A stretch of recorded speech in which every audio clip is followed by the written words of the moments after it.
ಅಲ್ಲ ಫಸ್ಟ್ ಇವ್ರು ಏನಾಯ್ತು ಮೊನ್ನೆ ಈಗ ಕೋರ್ಟಲ್ಲೆಲ್ಲ ಸ್ಟೇಟ್ಮೆಂಟ್ ಆಯ್ತು 164 ಸ್ಟೇಟ್ಮೆಂಟ್ ಆದಮೇಲೆ ಇವರು ನನ್ನನ್ನು ಕನ್ಸಲ್ಟ್ ಮಾಡಿದ್ರು. ಹಿಂಗೆ ಈ ಥರ ಧರ್ಮಸ್ಥಳ ನಡೀತಾ ಇದೆಯಲ್ಲ, ನನ್ನ ಮಗದು ಈ ಥರ ಇನ್ಸಿಡೆಂಟ್ ಆಗಿದೆ. ನಾನು ಅಂದೆ ಆ್ಯಸ್ ಪರ್ ದಿ ಲಾ ಏನಿದೆ ಅದ್ರ ಪ್ರಕಾರ ನಾವು ಒಂದು ಕಂಪ್ಲೇಂಟ್ ಕೊಡಬೇಕಾಗತ್ತೆ, ಕೊಡೋಣ, ಅದ್ರ ಬಗ್ಗೆ ಕೇಳೋಣ ಅಂತ. ಇವ್ರ ಡಿಮ್ಯಾಂಡ್ ಏನಂತ ಹೇಳಿದ್ರೆ, ಇವ್ರನ್ನ ಯಾರ ಮೇಲೇನು ಅವ್ರು ಜಲೆ ಹಾಕಿ ಇವ್ರು ಜಲೆ ಹಾಕಿ ಅಂತ ಏನು ಕೇಳ್ತಾರೆ. ಇವ್ರು ಏನಂದರೆ ಯಾರೂ ಇಲ್ಲ ಅವರಿಗೆ, ಅವ್ರ ಮಗಳು ಈಗ ಇವ್ರೇನಾರು ಎಕ್ಸಿಮಿಷನ್ ಮಾಡಿದ್ರೆ ಎಲ್ಲರೂ ಅವ್ರ ಮಗಳು ಅಸ್ತಿ ಇವ್ರ DNA ಜೊತೆ ಮ್ಯಾಚ್ ಆಗಿ ಏನು ಸಿಕ್ಕಿದ್ರೆ ಅಷ್ಟಕ್ಕೆ ಅವರು ಅದೊಂದು ಅವರು ಶ್ರಾದ್ದ ಎಲ್ಲ ಮಾಡಿಬಿಟ್ಟು, ಒಂದು ವಯಸ್ಸಾಗಿದೆ ಇವ್ರು ಯಾರಿಲ್ಲ, ಅದಕ್ಕೆ ಅವ್ರು ಶ್ರಾದ್ದ ಎಲ್ಲ ಮಾಡಿಬಿಟ್ಟು ನಾನು ಜೀವ ಬಿಡ್ತೀನಿ ಅನ್ನೋ ರೀತಿ ಇದ್ದಾರೆ.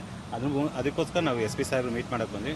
SP ತುಂಬ ಪಾಸಿಟಿವ್ ರೆಸ್ಪಾನ್ಸ್ ಮಾಡಿದ್ದಾರೆ. ಅವ್ರು ಅಷ್ಟು ಹೇಳಿದ್ದಾರೆ ಕ್ಲೀನಾಗಿ, ಆ್ಯಸ್ ಪರ್ ದಿ ಲಾ ಏನು ಮಾಡ್ಬೋದು ಎಲ್ಲ ನಾನು ಮಾಡ್ತೀನಿ, ನಾನು ಲೀಗಲ್ ಒಪಿನಿಯನ್ ತೊಗೊಂಡ್ಬಿಟ್ಟು ಏನು ಮಾಡ್ಬೋದು ಮಾಡ್ತೀನಿ, ನಿಮ್ಮ ಡ್ಯೂಟಿ ಏನಿದೆ, ನಿಮ್ಮ ರೈಟ್ಸ್ ಏನಿದೆ, ಕಂಪ್ಲೇಂಟ್ ಕೊಡೋದು ಅದೇನಿದೆ ನೀವು ಮಾಡ್ಕೊಂಡು ಹೋಗಿ ಅಂತ ಹೇಳಿದ್ದಾರೆ. ರೆಸ್ಪಾನ್ಸ್ ಮಾಡಿದರೆ ನಾವು ಒಂದು ಪಾಸಿಟಿವ್ ರೆಸ್ಪಾನ್ಸ್ ಎಕ್ಸ್ಪೆಕ್ಟ್ ಮಾಡ್ತಾ ಇದ್ದೀವಿ. ಒಳ್ಳೇದಾಗಲಿ ಅಂತ ನಾನು ಬಯಸ್ತೀನಿ.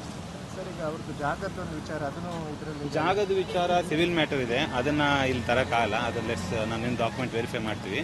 ಬಟ್ ಇದನ್ನು ಮಗಳು ಅವ್ರು MBBS ಓದ್ತಾ ಇದ್ದಂತೆ ಫಸ್ಟ್ ಇಯರಲ್ಲೇ ಅವರು ಇಲ್ಲೇನೋ ಇದು ಫ್ರೆಂಡ್ಸ್ಗಳ ಜೊತೆ ಬಂದಿರೋಂಥ ಧರ್ಮಸ್ಥಳ ಮಿಸ್ಸಿಂಗ್ ಆದಾಗ ಅಲ್ಲಿ ಯಾರೋ ಫ್ರೆಂಡ್ಸು ಇವ್ರಿಗೆ ಫೋನ್ ಮಾಡಿ, ಇವ್ರು ಕೋಲ್ಕತ್ತಾದಲ್ಲಿ ವರ್ಕ್ ಮಾಡ್ತಾಯಿದ್ರು ಅವಾಗ. ಆಮೇಲೆ ಇಮಿಡಿಯೇಟ್ ಅವ್ರು 2 days ಇಲ್ಲಿ ಬಂದುಬಿಟ್ಟು ಅವ್ರು ಏನೇನು ಪ್ರೊಸೆಸ್ ಇದೆ ಮಾಡೋಕ್ಕೆ ಹೋದಾಗ ಆವಾಗ ತೊಗೊಂಡಿಲ್ಲ police complaint. I don't know why they have not taken, but ತೊಗೊಂಡಿಲ್ಲ.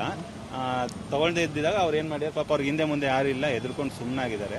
ಈಗ ಅವ್ರ ಧೈರ್ಯ ಏನಕ್ಕೆ ಅಂತ ಹೇಳಿದ್ರೆ, ಈಗ ಒಂದು ಪಾಸಿಟಿವ್ ಮೂವ್ಮೆಂಟ್ ಸ್ಟಾರ್ಟ್ ಆಗಿದೆ, ಏನೋ ಒಂದು ಆಗ್ಬೋದೇನೋ ಅಂತ ಹೇಳ್ಬಿಟ್ಟು ಅಲ್ಲಿ ಇವ್ರು ಯಾರೋ ಬಂದುಬಿಟ್ಟು ನಾನು ಹೇಳಿದಾರಲ್ಲ, ಆ ಆಧಾರದ ಮೇಲೆ ನನ್ನ ಮಗಳೂ ಏನೋ ಸಿಗ್ಬೋದೇನೋ ಒಂದು ಪಾಸಿಟಿವ್ ರೆಸ್ಪಾನ್ಸ್ ಬಂದಿದ್ದಾರೆ. ಸೊ ಹಂಗಾಗಿ ನಾವು ಪೊಲೀಸ್ ಈಗ ಆ ವಿಚಾರದಲ್ಲಿ ತನಿಖೆ ಆರಂಭ ಆಗಿದೆಯಾ ಹೇಗೆ ಅಂತ ಆ ವಿಚಾರ ಬಗ್ಗೆ ನಮ್ಗೆ ಗೊತ್ತಿಲ್ಲ ಸರ್. ನಾನು ಅದರಲ್ಲಿಲ್ಲ. ನಾನು ಇವರು TV ನೋಡಿದಾಗ ನಾನು ಇದೆಲ್ಲ ನೋಡಿದಾಗ ನನ್ನ ಮೀಟ್ ಮಾಡಿದಾಗ ನಮ್ದು ಏನಿದೆ ಲಾ ಪ್ರಕಾರ ಕಂಪ್ಲೇಂಟೇ ಕೊಡಬೇಕು, ಬೇರೆ ಏನು ಅದರ ಆಪ್ಷನ್ಸ್ ಇಲ್ಲ. ಅದಕ್ಕೆ ಕಂಪ್ಲೇಂಟ್ ಕೊಡೋಣ, ಸೊ ಅದು ರೆಸ್ಪಾನ್ಸ್ ನೋಡ್ಕೊಂಡು ಫರ್ದರ್ ಲೀಗಲ್ ಆ್ಯಕ್ಷನ್ ತೊಗೊಳ್ಳೋಣ ಅಂತ ತುಂಬ ಕಂಪ್ಲೇಂಟ್ ತಗೊಳ್ಳಿಲ್ಲ ಸರ್. ಇಲ್ಲ ಇನ್ನು ನಾವು ಧರ್ಮಸ್ಥಳಕ್ಕೆ ಹೋಗಿಲ್ಲ. ತುಂಬ 2003 ಆಗಿದ್ದರಿಂದ ಒಂದು SP ಸಾಹೇಬ್ರು ಮೀಟ್ ಮಾಡಿ ಇದೊಂದು ನೋಡೋಣ ಅಂತ. SP ಸಾಹೇಬ್ ಅದೇ ನಿಮ್ಮ ಪ್ರೊಸೆಸ್ ಏನಿದೆ, ನಿಮ್ಮ ರೈಟ್ಸ್ನ ಯಾರು ಇದು ಮಾಡೋಕ್ಕೆ ಅಲ್ಲಿ ಕೊಡ್ತೀರಾ ಸರ್? ಈಗ ಕೊಡ್ತೀವಿ. SP ಸಾಹೇಬ್ ಹೇಳಿದ್ರೆ ಅಲ್ಲೋ ಮೀಟ್ ಆಗಿರ್ತೀವಿ. ಪಾಸಿಟಿವ್ ರೆಸ್ಪಾನ್ಸ್ ಇದೆ ಇದೆ SP ಸಾಹೇಬಿಂದ. ನೋಡೋಣ ಸರ್ ಏನಾಗುತ್ತೆ ಅಂತ.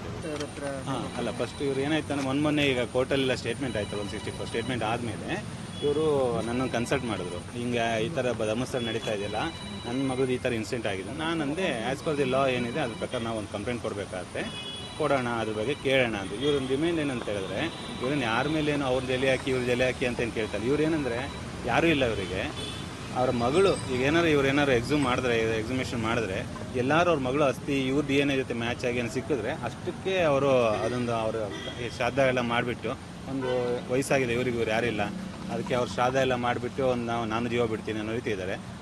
ಅದಕ್ಕೋಸ್ಕರ ನಾವು SP ಸಾಹೇಬ್ರು ಮೀಟ್ ಮಾಡೋಕ್ಕೆ ಬಂದ್ವಿ. SP ತುಂಬ ಪಾಸಿಟಿವ್ ರೆಸ್ಪಾನ್ಸ್ ಮಾಡಿದ್ದಾರೆ. ಅವ್ರು ಅಷ್ಟು ಹೇಳಿದ್ದಾರೆ ಕ್ಲೀನಾಗಿ, ಆ್ಯಸ್ ಪರ್ ದಿ ಲಾ ಏನು ಮಾಡ್ಬೋದು ಎಲ್ಲ ನಾನು ಮಾಡ್ತೀನಿ, ನಾನು ಲೀಗಲ್ ಒಪಿನಿಯನ್ ತೊಗೊಂಡ್ಬಿಟ್ಟು ಏನು ಮಾಡ್ಬೋದು ಮಾಡ್ತೀನಿ, ನಿಮ್ಮ ಡ್ಯೂಟಿ ಏನಿದೆ, ನಿಮ್ಮ ರೈಟ್ಸ್ ಏನಿದೆ, ಕಂಪ್ಲೇಂಟ್ ಕೊಡೋದು ಅದೇನಿದೆ ನೀವು ಮಾಡ್ಕೊಂಡು ಹೋಗಿ ಅಂತ ಹೇಳಿದ್ದಾರೆ. ರೆಸ್ಪಾನ್ಸ್ ಮಾಡಿದರೆ ನಾವು ಒಂದು ಪಾಸಿಟಿವ್ ರೆಸ್ಪಾನ್ಸ್ ಎಕ್ಸ್ಪೆಕ್ಟ್ ಮಾಡ್ತಾ ಇದ್ದೀವಿ. ಒಳ್ಳೇದಾಗಲಿ ಅಂತ ನಾನು ಬಯಸ್ತೀನಿ.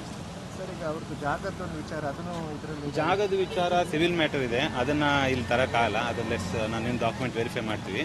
ಬಟ್ ಇದನ್ನು ಮಗಳು ಅವ್ರು MBBS ಓದ್ತಾ ಇದ್ದಂತೆ ಫಸ್ಟ್ ಇಯರಲ್ಲೇ ಅವರು ಇಲ್ಲೇನೋ ಇದು ಫ್ರೆಂಡ್ಸ್ಗಳ ಜೊತೆ ಬಂದಿರೋಂಥ ಧರ್ಮಸ್ಥಳ ಮಿಸ್ಸಿಂಗ್ ಆದಾಗ ಅಲ್ಲಿ ಯಾರೋ ಫ್ರೆಂಡ್ಸು ಇವ್ರಿಗೆ ಫೋನ್ ಮಾಡಿ, ಇವ್ರು ಕೋಲ್ಕತ್ತಾದಲ್ಲಿ ವರ್ಕ್ ಮಾಡ್ತಾಯಿದ್ರು ಅವಾಗ. ಆಮೇಲೆ ಇಮಿಡಿಯೇಟ್ ಅವ್ರು 2 days ಇಲ್ಲಿ ಬಂದುಬಿಟ್ಟು ಅವ್ರು ಏನೇನು ಪ್ರೊಸೆಸ್ ಇದೆ ಮಾಡೋಕ್ಕೆ ಹೋದಾಗ ಆವಾಗ ತೊಗೊಂಡಿಲ್ಲ police complaint. I don't know why they have not taken, but ತೊಗೊಂಡಿಲ್ಲ. ತೊಗೊಳ್ದೇ ಇದ್ದಿದ್ದಾಗ ಅವ್ರು ಏನು ಮಾಡ್ಯಾರ, ಪಾಪ ಅವ್ರಿಗೆ ಹಿಂದೆ ಮುಂದೆ ಯಾರು ಇಲ್ಲ, ಎದುರ್ಕೊಂಡು ಸುಮ್ಮನಾಗಿದ್ದಾರೆ.